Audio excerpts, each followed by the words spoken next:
ሰላም ጤና ይስጥልኝ። ዛሬ በዘመናዊ ዓለም ውስጥ ትልቅ የተሳሳተ ግንዛቤ ስላለው አንድ ጉዳይ እንነጋገራለን። ብዙ ጊዜ አንዲት ሴት በቤቷ ላይ ትኩረት ካደረገችና የቤት እመቤት ከሆነች የማህበረሰብ ተጽዕኖዋ እንደቀነሰ ወይም ከፖለቲካዊና ማህበራዊ ተሳትፎ እንደራቀች ትቆጠራለች። ነገር ግን እውነታው ፍጹም ተቃራኒ ነው።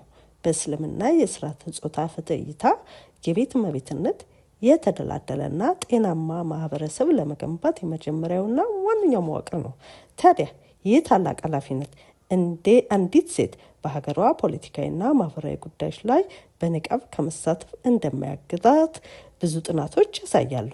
ይህንን ሀሳብ በጥልቀት እንፈትሽ።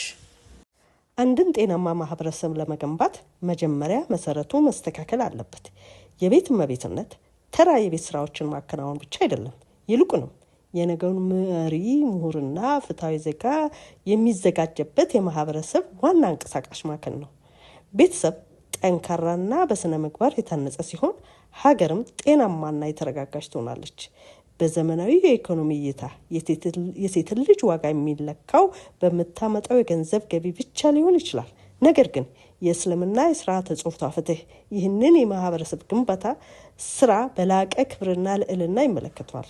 ነቢያችንም ሰለላሁ ዐለይሂ ወሰለም እንዳስተማሩትና ዑለሞቹም እንደገለጹት ሴት ልጅ መድረሳ ወይም ትምህርት ቤት ናት።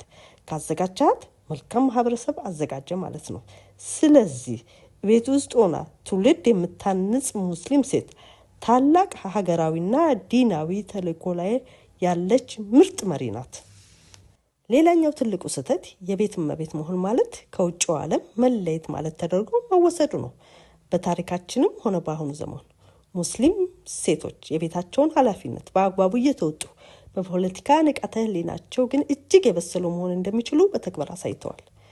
በአሁኑ የቴክኖሎጂ ዘመን ደግሞ አንዲት የቤት እመቤት ከቤቷ ሳትወጣ ማህበረሰቧን መደገፍ፣ የምርጫ መብቷን በአግባቡ መጠቀም፣ በፖለቲካዊ አጀንዳዎች ላይ ድምጽ መሆን፣ የዲጂታል ሚዲያዎችን ተጠቅማ ተጽዕኖ መፍጠር ትችላለች።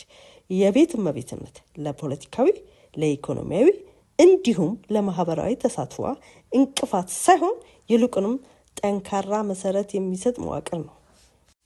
ኢስላማዊ ሥርዓተ ጾታ ፍትህ ሴቶች በቤታቸው ውስጥ የሚያበረክቱትን ታላቅ አስተዋጽኦ እንዲከበር በማድረግ በተመሳሳይ ጊዜም በህዝባዊ መድረክና በፖለቲካዊ መሪነት ያላቸውን ተሳትፎ እንዲጠናከር ያስችላል።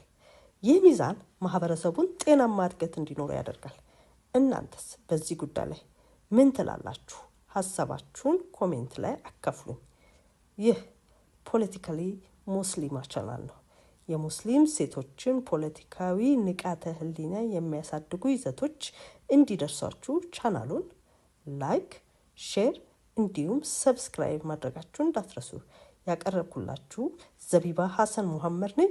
በቀጣይ ቪዲዮ እስከምንገናኝ ሰላም።